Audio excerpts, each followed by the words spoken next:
Hi friends, good morning. Collar neck వచ్చేసి ఇక్కడ border ఇచ్చాం చూడండి. కాలర్కి నీట్గా ఉంటుంది, కలర్ కాంబినేషన్ సెట్ అవుతుంది. ఎందుకంటే ఇక్కడ బార్డర్ హ్యాండ్స్కి ఉంటుంది కాబట్టి. మనకు వచ్చేసి క్లాత్ చిన్నగా వస్తుంది కదండి, బట్ట సరిపోదు. అప్పుడు కస్టమర్స్ ఏమో సైజ్ పెద్దగా ఇస్తారు. బట్ట చాలా చిన్నగా ఉన్నప్పుడు ఏం చేస్తామంటే వీపు కూడా బార్డర్ పెట్టేసుకుంటాం. ఇలా ఎంత చిన్న ముక్క వేస్ట్ అయినా సరిపోదని చెప్పేసి ఇట్లా వీపు కూడా బార్డర్ వచ్చేస్తుందండి. ఇప్పుడు కాలర్కి వచ్చేసి క్లాత్ ఎక్కడ చిన్న ముక్క కూడా మిలగలేదనమాట. మనకి క్లాత్ చాలా చిన్నగా వచ్చింది శారీలో. కొన్ని శారీస్లో క్లాత్ చిన్నగా వస్తుంది. మీకు టైలర్స్కి అందరికీ అనుభవమే కదండి.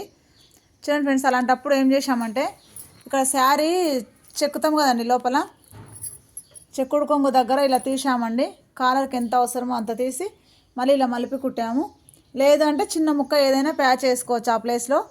ఎందుకంటే మనకు కాలర్కు వేరేది వేస్తే గలీజ్గా ఉంటుంది కాబట్టి శారీలో సైడ్కు తీయాలంటే ఇట్లా వైట్ బాగాలేదు, సైడ్కైనా తీసుకోవచ్చు సెల్ఫ్ కలర్ వస్తే. మనకు వచ్చేసి బార్డర్ ఫ్యాన్సీగా కూడా కనిపిస్తుంది, బాగుంటుందని చెప్పేసి ఇలా తీసి దీనికి మళ్ళీ వేరే క్లాత్ వేయవచ్చు హైట్ ఎక్కువ ఉంటే. లేదు ఇట్లా చెక్కుట్లకే అవుతుంది కదా అనుకుంటే ఇట్లా వదిలేసేయచ్చండి.